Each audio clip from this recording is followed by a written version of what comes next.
"You'll be fine in the garage," my daughter said, throwing my things on the cold floor as if I were unnecessary junk in our home.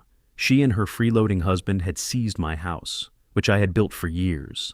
I slept there for 2 nights, and on the 3rd night, I handed her a document that changed everything. Before we continue, please subscribe to the channel and let us know where you are listening in the comments. Dad, we need to talk. Ashley's voice cut through the kitchen air before I'd even set the grocery bags down. "You're moving to the garage tonight." The milk carton slipped from my fingers, hitting the linoleum with a wet thud. "What did you just say?" "Brian needs a proper office space for his business projects."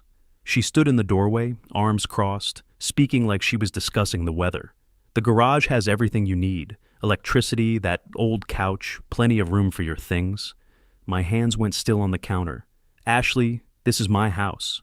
"Our house, Dad. We've been contributing to it for 3 years." Her chin lifted with that stubborn tilt I remembered from when she was 12 and wanted something impossible. "Besides, I already moved your pillow and blanket out there." The words hit like a physical blow. I turned to face her fully. Groceries forgotten. "You did what?" Brian appeared behind her, shoulders hunched, avoiding my eyes. "It's just temporary, Gerald, until my consulting firm gets off the ground." "Consulting firm?" I couldn't keep the disbelief from my voice. "Brian, you haven't worked a single day since you married my daughter." Ashley stepped forward, her voice sharpening. "That's not fair, and you know it. Brian's been developing his business model, networking, building connections. Real entrepreneurship takes time. 3 years, Ashley. 3 years of me paying for your groceries, your utilities, your car insurance." My voice rose despite my efforts to stay calm. "And now you want me to sleep in my own garage? Don't be so dramatic." She waved her hand dismissively. "It's not like we're throwing you out on the street. The garage is perfectly comfortable. I put a space heater out there and everything." I stared at this woman who looked like my daughter, but spoke like a stranger. "Ashley, I built this house with my own hands. Your mother and I—" "Mom's been gone for 5 years, Dad." Her words sliced clean through the memory. "You can't keep living in the past. We're a family now, and families make sacrifices for each other." Brian shifted his weight, finally speaking up. "Maybe we could work out some kind of schedule. Like, you could use the bedroom on weekends?" The suggestion was so absurd I almost laughed. Almost. Instead, I felt something cold and hard settling in my chest. A schedule for my own bedroom. See, Brian's being reasonable. Ashley seized on her husband's words like a lifeline. "We're trying to find a solution that works for everyone." The solution is simple. I straightened to my full height, feeling every one of my 62 years. "No." Ashley's face flushed red. "Dad, you're being incredibly selfish right now. After everything we've done for you, cooking, cleaning, keeping you company since Mom died, this is how you repay us?" "Repay you?" The words came out louder than I intended. "For eating my food and living under my roof rent-free? We've been taking care of you." Ashley's voice cracked with false emotion. "Do you know how hard it's been, watching you mope around this empty house? We stayed because we were worried about you." Brian nodded eagerly. "Exactly. We could have gotten our own place years ago, but we didn't want to leave you alone." I looked between them, my daughter with her perfectly styled hair and manicured nails, despite being unemployed for 8 months, and her husband in his designer jeans and sneakers that cost more than my monthly grocery budget.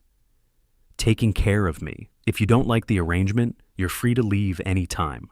The words came out steady, final. Ashley's expression shifted, the mask of concern dropping away. "Fine. Have it your way." She turned on her heel and marched toward my bedroom. But I'm not unpacking everything I already moved. I followed her down the hallway, Brian trailing behind us like a guilty shadow. My bedroom door stood wide open, and I could see my dresser drawers pulled out, half my clothes already gone. "Ashley, stop this right now." She didn't even turn around, just kept pulling shirts from hangers and tossing them into a laundry basket. "You made your choice, Dad. Now live with it." The sound of metal hangers scraping against the closet rod filled the silence. Each shirt that disappeared felt like another piece of my life being erased. Margaret's side of the closet still held her clothes. I'd never been able to bring myself to remove them. Now my daughter was clearing out mine like I was already dead. "These are my belongings in my house." My voice came out rougher than I intended. "Not anymore. Ashley grabbed an armload of my sweaters, the ones Margaret had bought me for Christmas over the years. You want to be stubborn? Fine. But Brian's business meeting is tomorrow, and he needs space to prepare.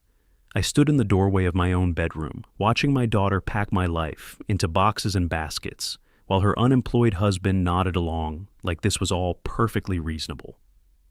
The afternoon light slanted through the windows, casting long shadows across the room, where Margaret and I had slept for 27 years. The milk carton was probably still leaking on the kitchen floor. 3 hours later, I sat on the thin blanket Ashley had thrown down, my back against the concrete wall. The space heater she'd mentioned was ancient, barely warming a 2-foot radius around my knees. Motor oil stained the floor where my car used to park, before I'd moved it outside to make room for their storage boxes. Above my head, footsteps crossed what used to be my bedroom. Laughter drifted through the ceiling. They were celebrating. I needed my reading glasses to review some insurance papers. The small metal filing cabinet sat in the corner where I'd kept it for 20 years, holding all the important documents Margaret had insisted I organize. "You never know when you'll need these," she used to say, tapping the locked drawer with her wedding ring. The key still hung on the same nail behind my workbench. Inside, manila folders lined up like soldiers. Insurance, tax returns, home improvements, medical bills, each label written in my careful block letters, the same precision I'd used drawing blueprints.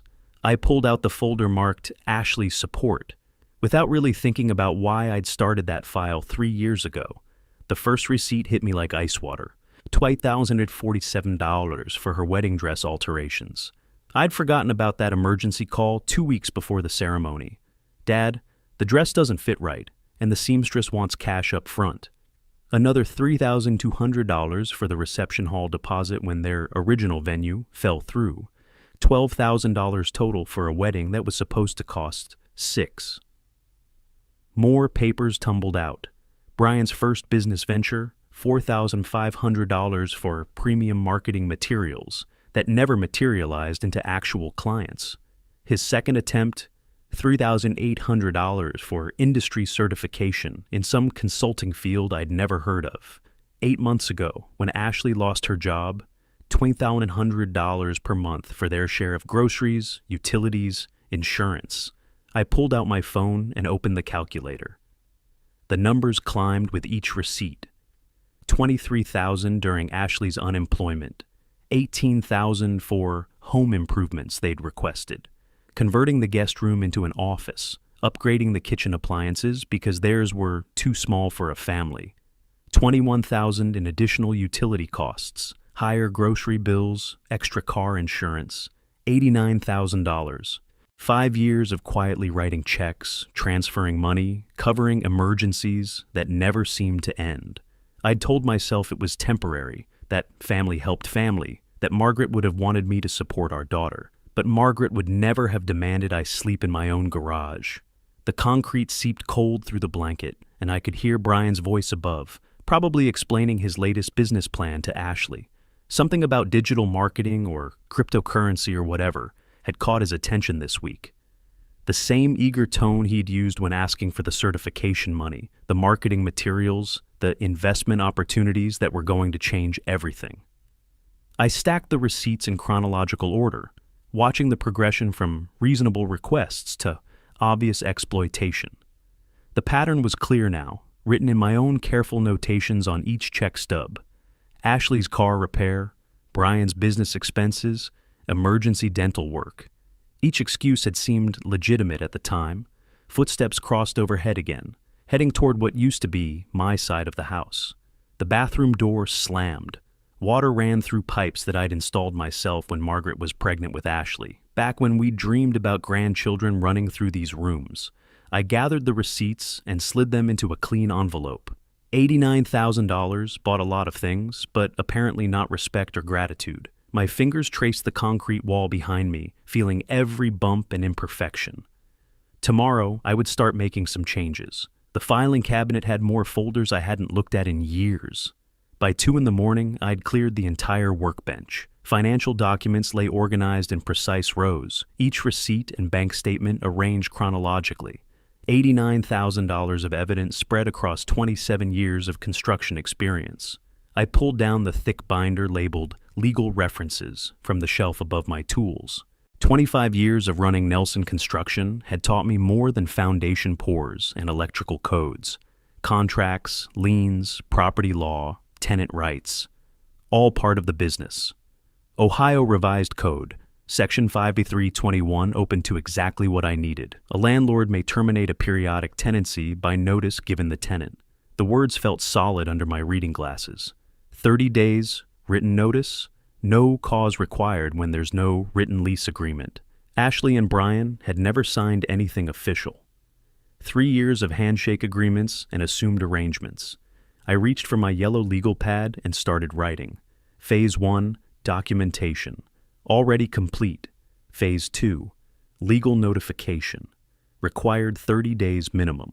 Phase 3, implementation. The house blueprints came next, unrolled across the clean surface.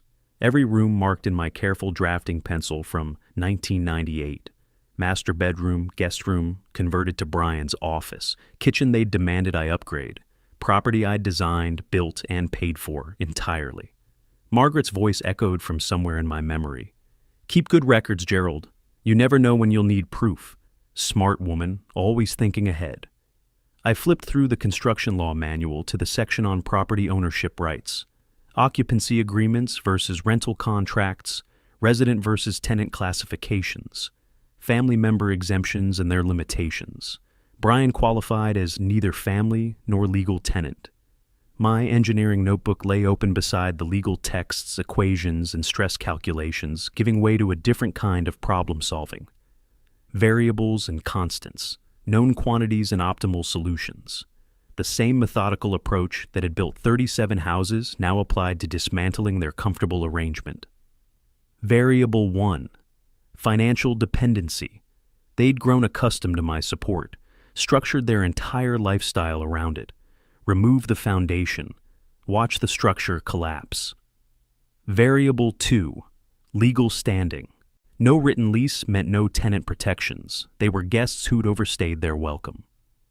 Variable 3, emotional manipulation. Ashley's primary weapon, but ineffective against documented evidence. I opened my laptop and found the word processor. The eviction notice template loaded slowly. Official language filling the screen, blanks for names, dates, legal justifications, standard form I'd used twice before with problem tenants and rental properties.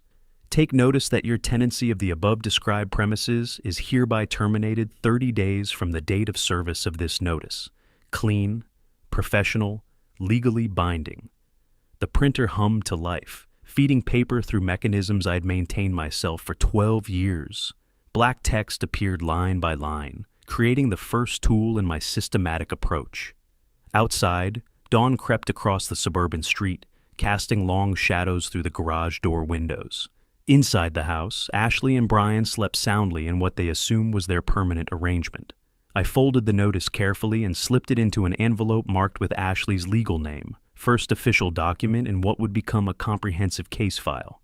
The filing cabinet's bottom drawer held my old business Rolodex. Lawyer contacts, county officials, professional connections from 3 decades of construction work. People who knew my reputation, understood the value of proper documentation and legal procedures. Robert Stevens answered on the second ring, despite the early hour. Gerald, what's got you calling before sunrise?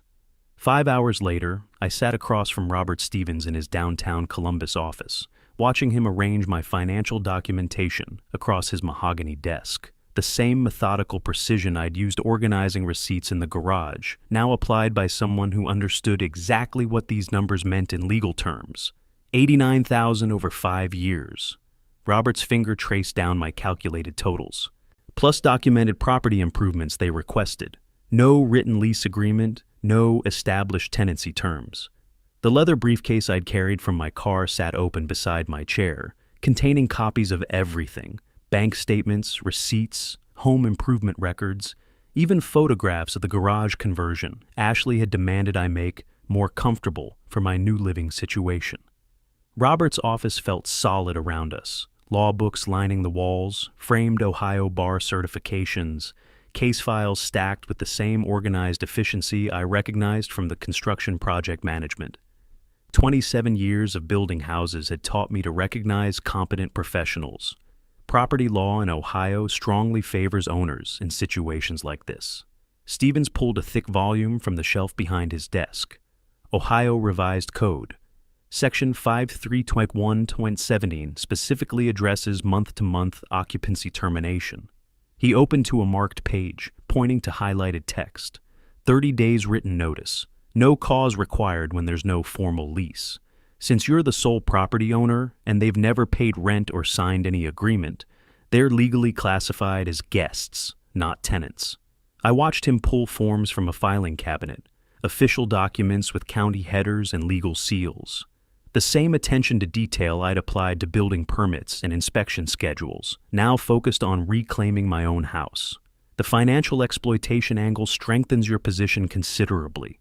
Robert spread my receipts in chronological order. Courts recognize patterns of abuse, especially when there's clear documentation of escalating demands. My engineering notebook lay open beside the legal texts, my systematic timeline matching perfectly with his professional assessment. Problem identification, resource analysis, solution implementation, the same process that had built 37 homes over 3 decades. How long does the process take? I asked, watching him organize official forms into a case file.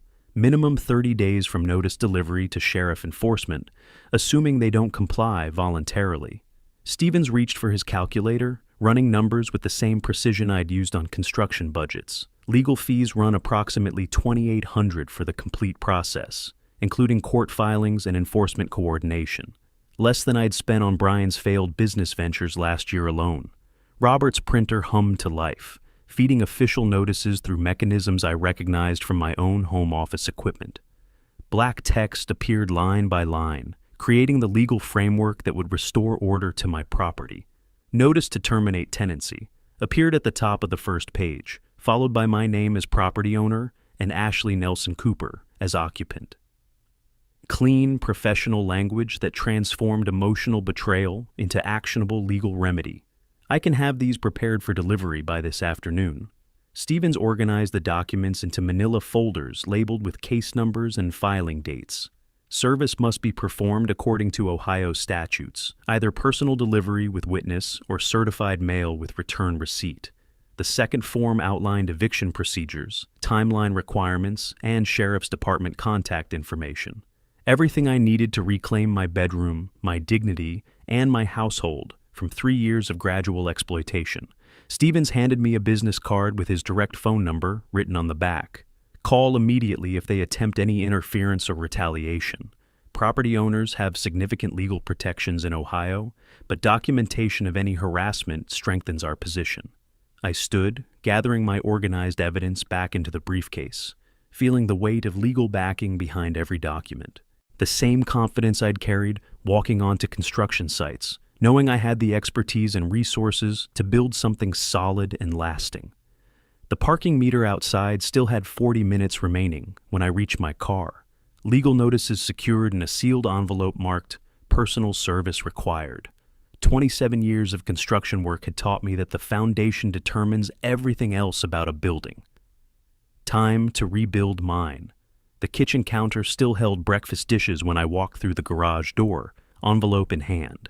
Ashley sat at the table where Margaret and I had shared 27 years of morning coffee, scrolling through her phone with the casual confidence of someone who believed she'd won a permanent victory. "Dad, you're back early." She didn't look up from her screen. "I thought you'd spend the whole day sulking in your little workshop." I set the sealed envelope on the counter between us, my name printed in Robert Stevens's precise legal script across the front.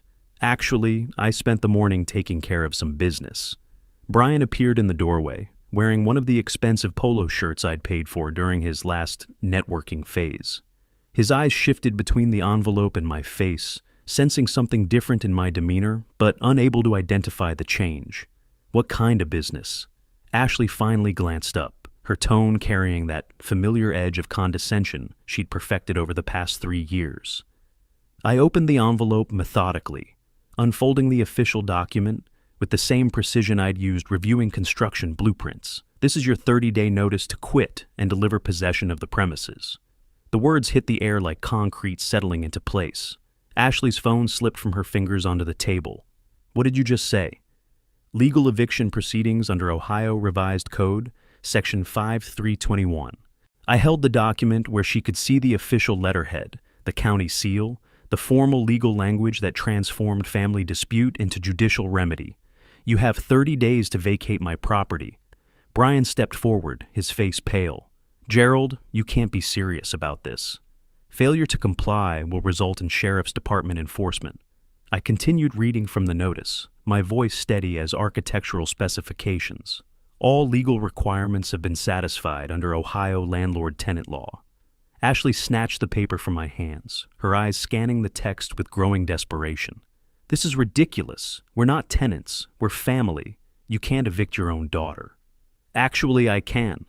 I pulled out the second document Robert had prepared, a legal summary of property owner rights. "You've never paid rent, never signed a lease agreement, never established legal tenancy. Under Ohio law, you're classified as guests who've overstayed their welcome." The blood drained from Ashley's face as she read the formal legal language. Her hands trembled slightly, making the paper rustle like autumn leaves. "Brian, tell him this won't hold up in court." Brian looked between us like a spectator at a tennis match, clearly out of his depth. "Maybe we could work out some kind of arrangement? I mean, we've been contributing to the household." $89,000. I let the number settle into the silence. "That's what I've contributed to your household over 5 years. Documentation is attached to your copy of the eviction notice." Ashley's eyes widened as she flipped through the pages, seeing her wedding expenses, Brian's failed business investments, months of unemployment support, all organized with engineering precision. "You kept track of everything?" "Construction projects require detailed financial records." I straightened the papers she'd scattered across the table. "Legal proceedings require the same documentation standards." She tried her old manipulation tactics, softening her voice into the tone that used to make me reach for my checkbook. "Daddy, this isn't who you are. We're going through a rough patch, but families don't throw each other out on the street. Families don't force their fathers to sleep in garages either." I collected the documents, slipping them back into their official envelope. "The notice has been served. 30 days from today's date." Brian cleared his throat nervously. "What if we started paying rent? Would that change the legal situation?" "The eviction notice is final." I headed toward the garage door, feeling the weight of legal authority behind every step. "Any questions about the process should be directed to Robert Stevens at the number listed on your copy." Ashley's voice cracked behind me. "You're really going to throw out your own grandchild?" I paused in the doorway, remembering Tommy's toys scattered across the living room, the same room where Ashley had demanded I surrender my bedroom. Tommy will always be welcome in my house. His parents have 30 days to find their own. The garage door closed behind me with a solid click. Above my head, Ashley's voice rose to near hysteria, punctuated by Brian's ineffective attempts at damage control. 30 days to watch them scramble. I'd built this timeline to last. Through the garage door, Ashley's voice cracked with the first notes of manufactured desperation. "Daddy, please. Just come back inside and let's talk about this reasonably." I stepped back into the kitchen, watching her arrange her features into the wounded expression that had worked so effectively during her teenage years. 27 years of running construction projects had taught me to recognize performance when contractors tried to renegotiate after signing contracts. "There's nothing reasonable to discuss."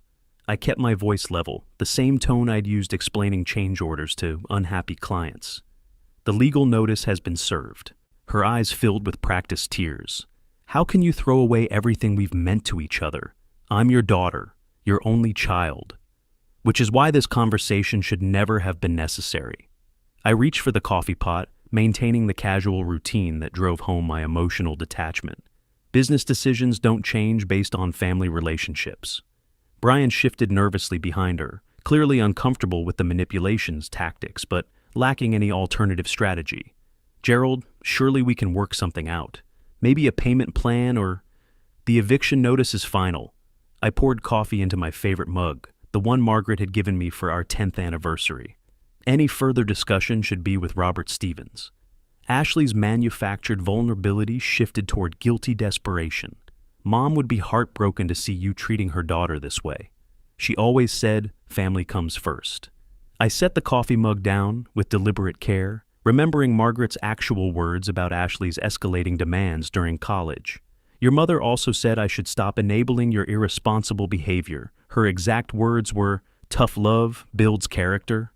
The truth hit Ashley like a missed deadline, hitting a construction schedule. Her carefully orchestrated tears faltered, replaced by something closer to genuine panic. You're rewriting history to justify being cruel. I'm applying the same business principles I've used for 30 years. I leaned against the counter where I'd organized receipts just 2 nights ago. Emotional appeals don't override legal obligations. She tried switching tactics, reaching for the nuclear option of family guilt. So, this is it? You're willing to destroy our relationship forever over money? You destroyed our relationship when you demanded I sleep in my own garage. Each word came out clean and precise, construction-grade steel in verbal form. I'm simply formalizing the arrangement you initiated. Brian finally found his voice, though it carried no real authority. What about Tommy? He'll grow up remembering that his grandfather threw his family out. Tommy will remember that his grandfather maintained his dignity. I straightened the legal papers Ashley had scattered across the table. He'll also remember which parent provided financial stability versus which ones lived as dependents. Ashley's control cracked completely, revealing the genuine fear beneath her performance. We have nowhere else to go. Do you understand that? Nowhere. You've had 3 years to develop somewhere else to go. I checked my watch with the same precision I'd used managing construction timelines. 29 days and 14 hours remaining. Her voice climbed toward hysteria. This isn't the father who taught me to ride a bicycle. This isn't the man who walked me down the aisle. That father also paid $12,000 for your wedding. I opened the legal folder, pulling out specific receipts. This man is the same one who's documented every financial sacrifice with engineering precision. She grabbed my arm, her fingernails digging into skin weathered by decades of construction work. Please, Daddy, I'm begging you, don't do this to us. I looked down at her hand, the same hand that had demanded I move to the garage, that had dismissed my concerns about Brian's employment, that had treated my checkbook like an unlimited resource. 30 years of construction negotiations had taught me that successful manipulation required emotional engagement. I felt nothing but professional recognition of desperate tactics. The notice period begins today. I gently removed her hand from my arm. Any violation of the terms will result in immediate sheriff's enforcement. Ashley's face cycled through shock, rage, and something approaching genuine despair before settling on cold calculation. Her manipulation performance had failed completely, leaving her with no familiar weapons. For the first time in 3 years, she looked at me like I was a stranger. Fine. Her voice carried a different quality now, harder and more dangerous. If that's how you want to play this game, the word game hung in the air like sawdust after a badly measured cut. Something in her expression told me the rules were about to change. Ashley stepped closer to Brian, her voice dropping to an urgent whisper that carried just enough volume for me to catch fragments. Show him we're serious. Can't let him think. Needs to understand. Brian's shoulders tensed as her instructions registered. He looked uncomfortable, shifting his weight like a contractor trying to avoid discussing cost overruns. But Ashley's desperation had found a new target, and she pushed harder. You're bigger than him, Brian. He's 62 years old. I continued organizing the legal papers with deliberate calm, watching peripherally as Brian tried to summon intimidation he'd never needed before. 30 years on construction sites had taught me to recognize genuine threats versus amateur posturing. He took a step forward, clearing his throat with artificial authority. Gerald, maybe you should reconsider this whole eviction thing. You don't want this situation to get unpleasant. I looked up from the documents, studying Brian's awkward attempt at menace. Unpleasant how, exactly? Look, I'm trying to be reasonable here. His voice carried the forced confidence of someone reading from a script Ashley had hastily written. But if you keep pushing this legal nonsense, things might get complicated. Complicated. I set down my pen and turned to face him fully. Are you threatening me in my own house, Brian? The question hung between us like dust settling after a poorly measured cut. Brian's face flushed, caught between Ashley's pressure and his own discomfort with the role she'd assigned him.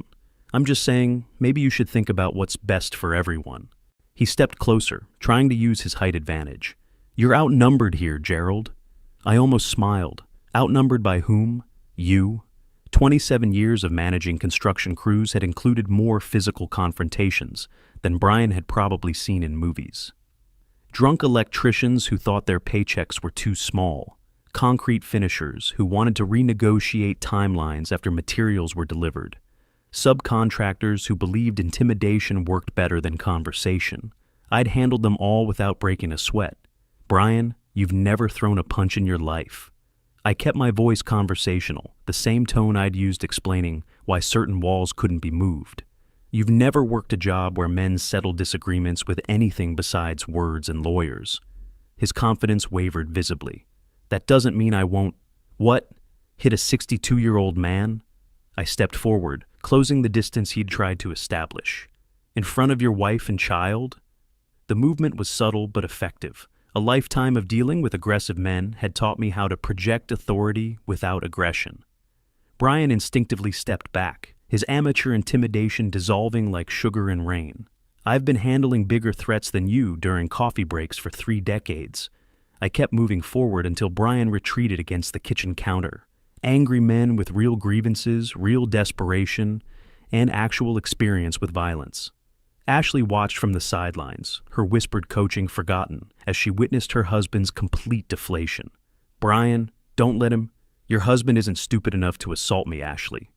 I kept my eyes on Brian, reading his body language like construction blueprints. He knows the legal consequences. He also knows he's never been in a real fight. Brian's hands trembled slightly as he gripped the counter behind him. This isn't over, Gerald. Yes, it is. I returned to my paperwork, dismissing the threat as casually as I dismiss a subcontractor's unreasonable demands. Physical intimidation was your last viable tactic. It failed. The silence stretched across the kitchen like a measuring tape pulled too far. Ashley stared at her husband's retreating form, watching him slide along the counter toward the doorway. Her expression cycled through disbelief, fury, and something approaching panic. Pathetic. The word escaped her lips before she could stop it. Brian paused in the doorway, his face burning with humiliation. Ashley, you tried nothing. She turned on him with the fury she couldn't direct at me. You let a senior citizen back you down in 30 seconds.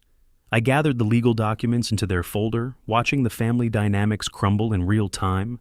The eviction notice remains in effect. 29 days, 13 hours remaining. Ashley's voice climbed toward hysteria again. Fine, if that's how you want to play this. She stormed toward the front door, grabbing her keys from the hook with violent determination. Where are you going? Brian called after her. To find someone who can actually help us. The front door slammed with enough force to rattle the windows Margaret and I had installed in 1999. Brian remained in the doorway, deflated and humiliated, looking like a contractor who just realized his bid was $20,000 too low. I opened my laptop and began typing. Time to cut off their financial oxygen. 2 hours later, I pulled into the driveway with a satisfaction that felt as solid as poured concrete. The bank visit had taken exactly 18 minutes, the same efficiency I'd applied to permit applications and inspection schedules during my construction years. Brian was still in the kitchen when I returned, nursing a beer and avoiding eye contact. Where did you go? He asked without real interest. Banking. I hung my keys on the hook where Margaret had always kept hers. Routine account maintenance. The lie wasn't really a lie. Removing Ashley's access to my money was routine maintenance. Overdue maintenance that should have happened 3 years ago. Inside my jacket pocket, the bank documents confirmed what Jennifer Walsh, my account representative, had processed with professional discretion. Primary account holder rights. Secondary user privileges revoked. All cards and online access terminated effective immediately. Ashley's still out looking for help with this eviction thing, Brian offered, trying to sound casual. She'll probably be back soon. I poured myself coffee from the pot I'd made that morning, back when Ashley still believed she had unlimited access to my checking account. Help from whom? Legal aid, maybe, or her friend Madison, who works for that real estate company. Brian shrugged, clearly grasping at straws. someone who understands tenant rights. Interesting approach. I sip my coffee, watching him fidget with his beer bottle, though she might want to address her more immediate financial situation first. Brian looked confused. What financial situation? Before I could answer, Ashley's car pulled into the driveway with the aggressive speed of someone who'd spent 2 hours discovering that legal aid offices don't handle eviction cases filed by property owners with legitimate legal representation. She stormed through the front door, her face flushed with frustration. This whole legal system is rigged to favor property owners. Do you know how impossible it is to find someone willing to fight an eviction when... She stopped mid-sentence, noticing my calm expression and Brian's nervous energy. When what? I asked, genuinely curious about her afternoon education in legal realities. When the tenant can't afford a lawyer. She collapsed into the chair across from me, exhaustion replacing her earlier fury. Every attorney I talked to wanted $5,000 up front just to review the case. That seems reasonable for professional legal services. I opened my laptop, pulling up the banking app with deliberate casualness.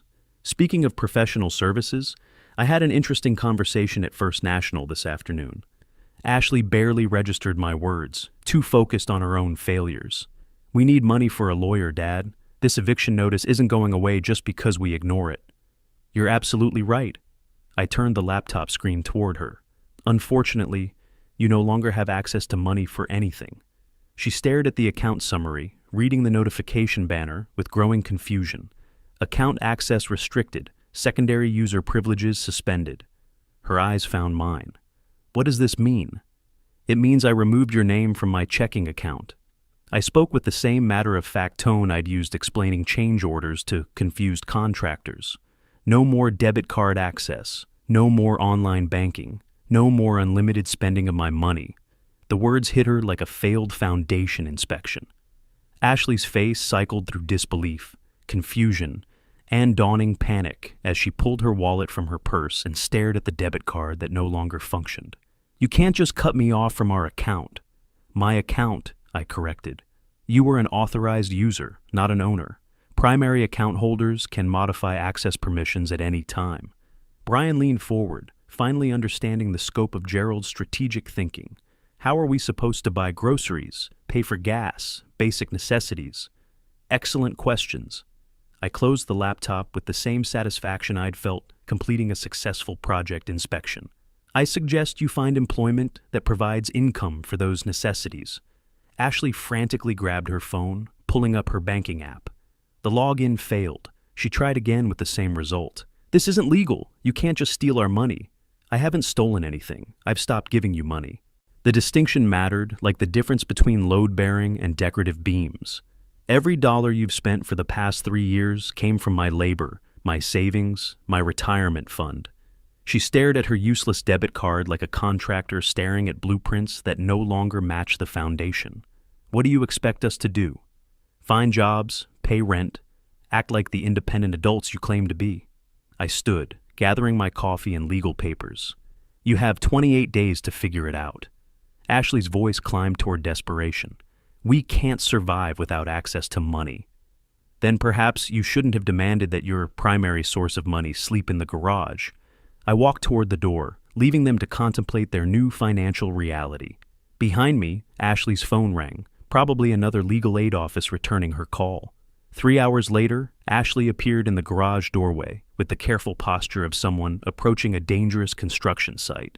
Her earlier fury had been replaced by calculated humility, the same performance I'd watched from contractors trying to salvage projects after major mistakes. Dad?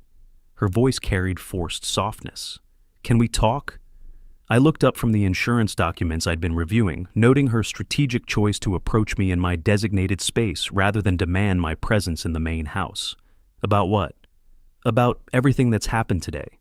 She stepped carefully into the garage, hands clasped in front of her like a subcontractor preparing to explain cost overruns. I've been thinking about what you said, and I realize I was completely wrong. 30 years of construction work had taught me to recognize the difference between genuine remorse and tactical positioning. Ashley's apology sounded like a rehearsed presentation, delivered with the same desperate sincerity I'd heard from contractors facing bankruptcy. Wrong about which specific part? I kept my voice level, applying the same professional skepticism I'd used evaluating change order requests. The garage situation, demanding you move out of your own bedroom, her eyes filled with practiced regret. It was selfish and disrespectful, and I want to make this right between us. I set down my pen, studying her performance with the analytical approach I'd used assessing whether subcontractors could actually deliver on their promises. How do you plan to make it right? Well, obviously you should move back to your bedroom immediately. She spoke quickly, as if speed could overcome the shallow foundation of her concession. Brian and I can figure out alternative arrangements for his office space. Alternative arrangements. I repeated the phrase with the same tone I'd used when contractors offered vague solutions to specific problems, such as, Ashley's carefully prepared speech hit its first structural weakness. We'll work something out. Maybe convert part of the living room or use the dining room table for his computer work. And what about the fundamental issue of respect and financial exploitation? Her composure flickered like electricity during a storm. I know we've been dependent on your support, and I'm grateful for everything you've done for us. Grateful. I leaned back in my chair, watching her scramble for footing on unstable ground. $89,000 worth of grateful? That number feels exaggerated when you include normal family expenses. Every receipt is documented and categorized. I pulled out the financial summary I'd prepared. Would you like to review the calculations? Ashley's tactical humility shifted toward defensive justification, the same pattern I'd seen from contractors caught padding their bills. Family members help each other. That's what people do. Family members also respect property ownership and contribute to household expenses. I kept my tone conversational, the same approach I'd used explaining why certain contract modifications weren't acceptable.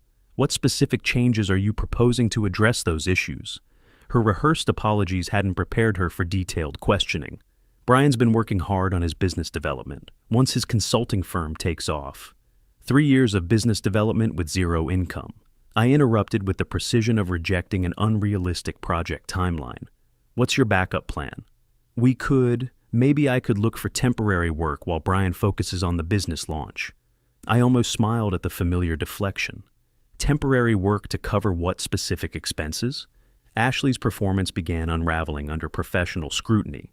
Basic necessities, I guess. Groceries, utilities, our share of household costs. Your share being what percentage of total household expenses? I don't know the exact breakdown. 47%.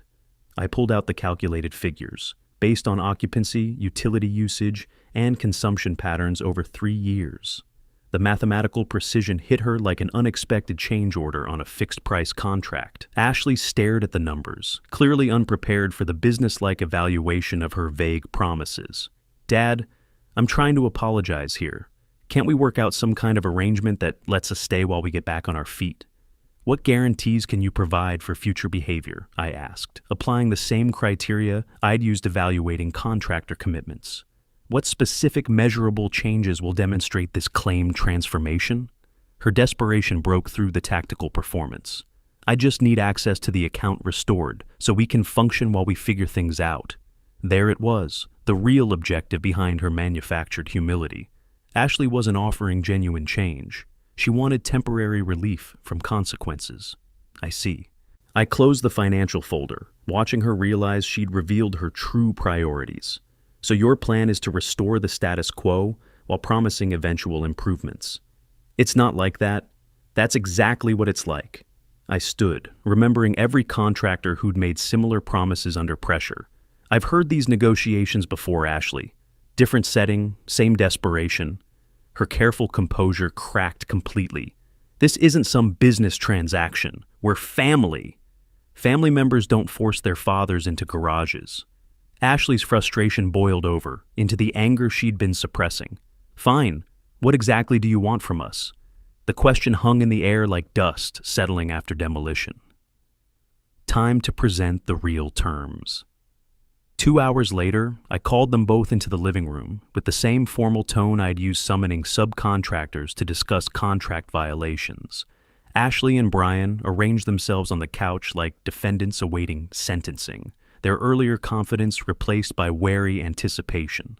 This is my final offer for remaining in this house. I opened the legal pad where I'd outlined specific measurable terms. These conditions are non-negotiable. Ashley leaned forward, hope flickering in her eyes like a contractor hearing about potential change orders. Okay, what are you thinking? First requirement: complete financial independence within 60 days. I read from my notes with the precision I'd used reviewing construction specifications. Documented employment with verifiable income sufficient to cover all personal expenses. Her face shifted from hope to concern. 60 days isn't very much time. Second requirement: formal acknowledgement of property ownership rights. I continued without interruption. Written agreement recognizing my authority over all decisions regarding my house, including occupancy arrangements. Brian shifted uncomfortably. Gerald, maybe we could extend that timeline to something more realistic. Third requirement: financial reimbursement plan for documented exploitation. I pulled out the calculated figures. $89,000 in support, provided without consent or gratitude, repayable at minimum wage equivalent work hours. Ashley's mouth fell open. You want us to pay back money you gave us voluntarily? Money I provided under false pretenses. I kept my tone level, the same approach I'd used explaining cost overruns to stunned property owners, support given based on assumed temporary need, extended through manipulation and entitled demand. That's completely unreasonable. Ashley stood, pacing like a contractor, realizing their bid was catastrophically low. We're family, not business partners. Family members don't force their fathers into garages. I turned the page to additional requirements. Fourth condition: behavioral contract with measurable compliance standards. Behavioral contract? Brian asked, clearly uncomfortable with the terminology. Documented respectful behavior toward property ownership, elimination of entitled demands, contribution to household responsibilities. I looked up from my notes. Violations result in immediate eviction enforcement. Ashley stopped pacing, her tactical mind processing the impossible scope of genuine accountability. These aren't terms for staying, Dad. These are punishments designed to make us leave. These are the minimum requirements for adult behavior in someone else's house. I closed the legal pad, watching her realize the fundamental gap between her expectations and my standards. Standards I should have enforced 3 years ago. She tried one more angle, softening her voice into the manipulation that had worked so many times before. Can't we work out something more reasonable? Maybe start with smaller changes and build up to... No. The word hit the air like a final inspection failure. Gradual improvement has been your promise for 3 years, while the exploitation escalated. Brian cleared his throat nervously. What if we agreed to some of these terms, but adjusted the timeline? All requirements are final and immediate. I stood, ending the negotiation with the same finality I'd used closing unsuccessful project bids. Compliance begins tonight, or eviction enforcement begins tomorrow. Ashley's calculated humility cracked completely, revealing the entitled fury underneath. This is insane. You're treating us like criminals instead of your own family. I'm treating you like adults who made adult decisions and face adult consequences. I gathered my legal documents. Your response to these terms tells me everything I need to know about your commitment to genuine change. So, what's it going to be? Brian asked, though his tone suggested he already knew their answer. Ashley looked at the legal pad, at me, at Brian, then back at the impossible requirements for accountability and respect. Her silence spoke louder than any negotiation attempt. Fine. Her voice carried the cold finality of someone choosing confrontation over compromise. If that's how you want to end our relationship. I didn't end our relationship, Ashley. I walked toward the garage door, feeling the weight of completed business.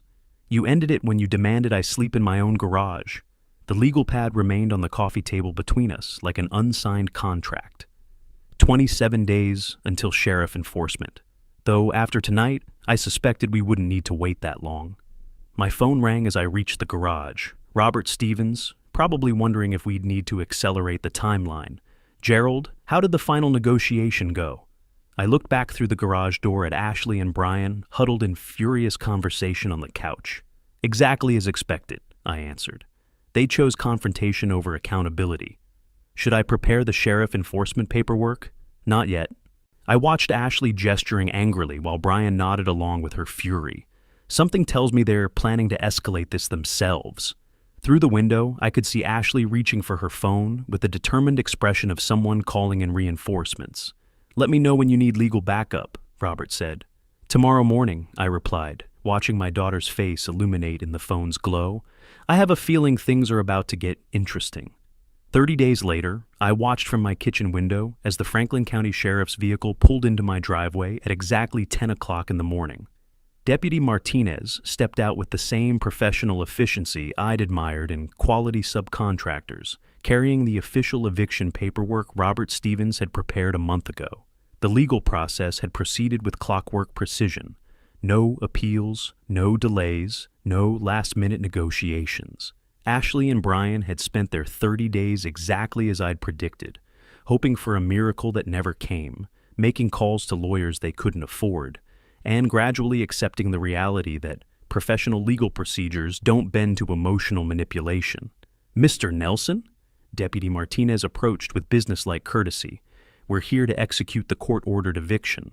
All documentation appears to be in proper order." I handed him the copies of every legal filing, each form completed with the same attention to detail I'd applied to construction permits for 30 years. "Everything you need should be there. The occupants have been properly notified according to Ohio statutes." Ashley appeared in the doorway behind me, her face pale but resigned. The fury and entitlement had burned out weeks ago, replaced by the hollow recognition that all her manipulation tactics had failed against systematic legal procedure. "How long do we have?" she asked the deputy, her voice carrying none of the demanding tone I'd heard for 3 years. "A standard time frame for personal property removal is 4 hours," Martinez replied with professional neutrality. "We'll supervise the process to ensure compliance with the court order." Brian emerged from the bedroom carrying boxes they had obviously prepared in advance. No dramatic protests, no final emotional appeals. They'd finally learned that legal authority doesn't negotiate with feelings. I remained in the kitchen, drinking coffee from Margaret's favorite mug, watching the methodical restoration of order to my property. The moving truck they'd rented sat in the driveway like a concrete mixer on a construction site, practical equipment for a necessary job. Deputy Martinez supervised the loading process with the same professional detachment I'd used managing difficult projects. No unnecessary drama, no personal involvement, just efficient execution of properly filed legal documents. "Where are you taking the child?" I asked Ashley as she carried Tommy's toys toward the truck. "Madison's letting us stay in her guest room until we figure something out." Ashley's response carried no accusation, no attempt to make me feel guilty.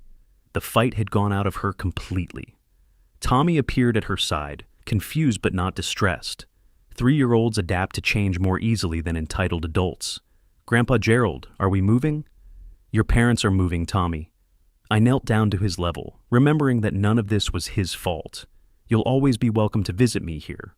Ashley's eyes filled with tears, the first genuine emotion I'd seen from her in months. But she said nothing, just nodded, and continued loading boxes. 2 hours later, the truck was full, and the house was mine again. Deputy Martinez handed me the completions paperwork with the satisfaction of a job properly finished. "Eviction successfully executed," he confirmed. "Property is now restored to full owner control." Ashley stood beside the loaded truck, looking back at the house where she'd lived for 3 years without paying rent, without showing respect, without recognizing that generosity has limits. "I'm sorry it came to this, Dad." The apology was real this time. Too late, but real. "So am I replied, and meant it. Brian started the truck engine while Ashley climbed into the passenger seat. No final arguments, no threats, no promises to make things right. Just the quiet acceptance of consequences they'd spent 30 days avoiding. I watched them drive away down the street where Margaret and I had walked every evening for 27 years. The same street where Ashley had learned to ride her bicycle, where we'd waited for school buses and celebrated birthdays. Now it was quiet again. Deputy Martinez completed his paperwork and shook my hand. "Property disputes like this one usually get messy, Mr. Nelson. Your documentation made this about as clean as these things get." 30 years of construction work teaches you to keep proper records, I replied. After he left, I walked through my house, truly my house again, noting the spaces they had occupied. The dining room no longer cluttered with Brian's business papers. The guest room restored to its original purpose. My bedroom back where it belonged. On the kitchen counter, Ashley had left her copy of the house key. I picked it up and dropped it into the drawer where Margaret had kept spare keys for everything. Some doors, once closed, should stay that way. The coffee was still warm in Margaret's mug. I sat down at my own kitchen table and enjoyed the silence. 6 hours later, I stood in the doorway of my master bedroom for the first time in 5 years, holding fresh linens Margaret had bought the year before she died. The afternoon sunlight streamed through windows that no longer faced into a garage conversion or makeshift office space, just the oak tree we'd planted for Ashley's 5th birthday. Everything looked exactly as it should. My dresser against the north wall, Margaret's jewelry box on the vanity, the reading chair where I'd spent countless evenings with construction manuals and project specifications. The room felt larger somehow, as if reclaiming it had expanded the very walls. I stripped away the emergency bedding I'd been using in the garage, replacing it with sheets that smelled like the lavender sachets Margaret had tucked into every linen closet. Simple domestic tasks that felt like architectural restoration, returning each element to its proper structural position. The phone rang as I finished making the bed. Robert Stevens, probably calling to confirm the legal completion paperwork. "Gerald, how does victory feel?" "Quiet," I answered, smoothing the comforter with the same precision I'd used leveling foundations. "Professional. No regrets about the family situation?" I looked around the bedroom where Margaret and I had planned Ashley's future, where we discussed college funds and wedding expenses and grandchildren. I regret that it became necessary. I don't regret that it worked. "The legal process performed exactly as designed," Robert observed. "Property rights protected, proper procedures followed, appropriate consequences delivered." "Like a well-built house," I agreed. "Strong foundation, quality materials, professional execution." After hanging up, I walked through each room methodically, noting the restored order. The dining room table clear of Brian's endless business plans. The living room arranged for actual living rather than storage. The guest bedroom returned to its intended purpose. In the kitchen, Margaret's coffee mug sat clean in the dish drainer where I'd left it that morning. 5 years ago, I'd drunk coffee from that mug while Ashley demanded I finance her wedding. Today, I'd used it to toast my own independence. The garage still held my workbench and tools, but now they served their original purpose, building and fixing things rather than housing an exiled homeowner. I'd already started sketching plans for the workshop expansion I'd wanted to build before Ashley and Brian moved in. 30 years of construction work had taught me that the most satisfying projects were restorations, taking something damaged or misused and returning it to proper function. Today felt like the completion of my most important restoration project. The house phone rang again. This time, an unfamiliar number. "Mr. Nelson, this is Madison Walsh. Ashley asked me to call you." Margaret's jewelry box caught the late afternoon light as I considered whether to hang up. What does she want? She wanted me to tell you that she understands now. What you did, why you did it. Madison's voice carried careful neutrality. She said to tell you that she's looking for work, and Brian started applying for actual jobs today. Good for them. She also wanted you to know that Tommy asks about you every day. He keeps asking when he can visit Grandpa Gerald's house again. This conversation required more consideration than sheriff's deputies or legal procedures. Tommy's welcome anytime Ashley wants to bring him by. Normal visiting hours, like any other grandparent. She'd like that, maybe next weekend? Saturday afternoon works fine. I kept my voice neutral, professional. 1-hour visits until we establish new patterns. I'll let her know. Gerald, for what it's worth, I think you did the right thing. The call ended with the same business-like closure I'd used completing construction contracts. Clear terms, reasonable boundaries, professional expectations. Evening settled over the neighborhood as I prepared dinner in my own kitchen, using my own table, in my own house. The silence felt profound after 5 years of constant negotiation and conflict. No demands for money, no entitled assumptions about my resources, no manipulation disguised as family loyalty. Just the quiet satisfaction of restored order. Margaret's photograph smiled at me from the mantel, surrounded by the same family pictures that had always been there, before Ashley learned to weaponize sentiment and Brian discovered the profit potential in helplessness. Tomorrow, I'd call the contractors about that workshop expansion. Maybe explore some travel plans I'd postponed for 5 years. Investigate volunteer opportunities that didn't involve subsidizing adult children's lifestyle choices.